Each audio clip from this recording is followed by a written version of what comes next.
বোঝাতে হবে না ভাই আজকে আমার দ্বারা সম্ভব না। তারপর একটা ঘটনা যদি সুন্দর করে বুঝিয়ে বলি, আমার মনে হয় মেহমান সহজেই বিদায় হবে। ঘটনা হলো, মেহমানকে বললাম, ভাই জানেন, আজ থেকে অনেক দিন আগের কথা, ঠিক এমন একটা দিন, যেই দিন পুরো বাংলাদেশে লকডাউন চলছে, কোনো বাসা বাড়িতে কারেন্টও নেই, এমনকি গ্যাসও নেই। তো আমার নানি কি করলো,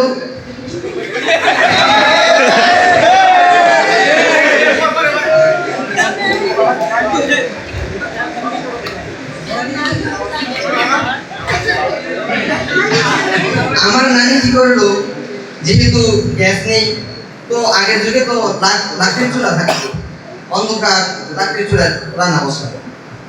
তো আমরা জানি যখন ডাউল সিদ্ধ হতে থাকে তখন উত্তানি উঠে, যেটা আমরা বগলানি বলি, তখন মহিলাদের ফু দিতে হয় যাতে এই বগলানি থেকে, এই পাতে থেকে ডাইলটা না পড়ে যায়।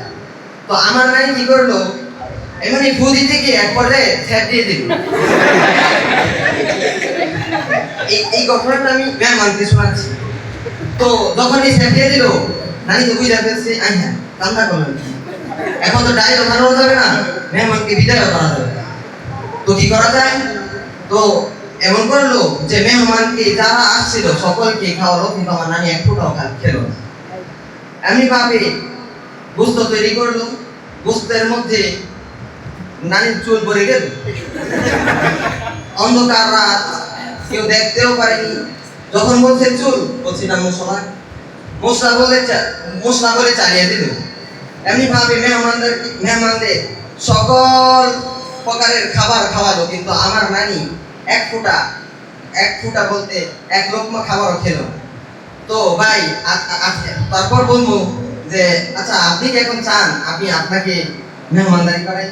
তাহলে আসেন, আমার ঘরে কারেন্ট নেই, আমার ঘরেও গ্যাস নেই, কিন্তু আমার লাকড়ির চুলা আছে, আসেন বসেন।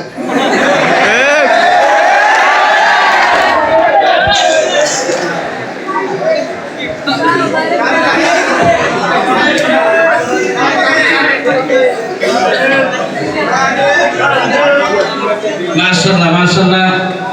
তৃতীয় ব্যক্তি,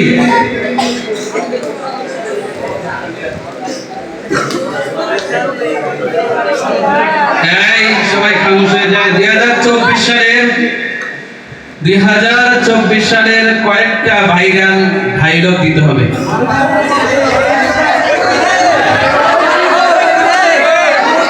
ভাই খামোশ হয়ে যায় ভাই।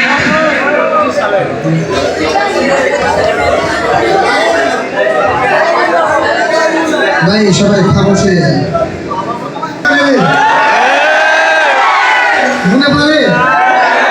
আচ্ছা, এখন যেহেতু বাংলাদেশ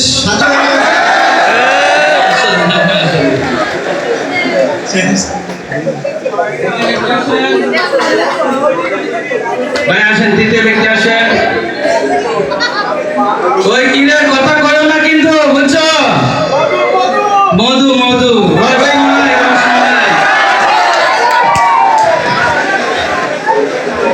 ভাই একটু খামোশ হয়ে যাই।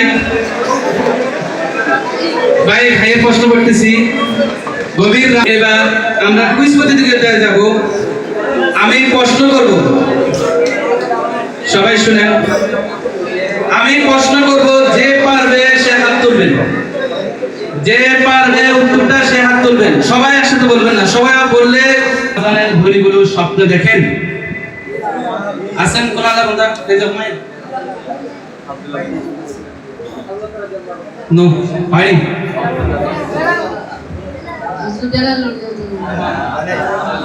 এটা আদান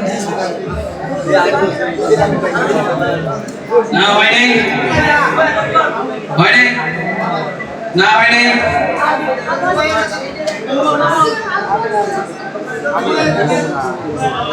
ভাই নাই, ভাই নাই।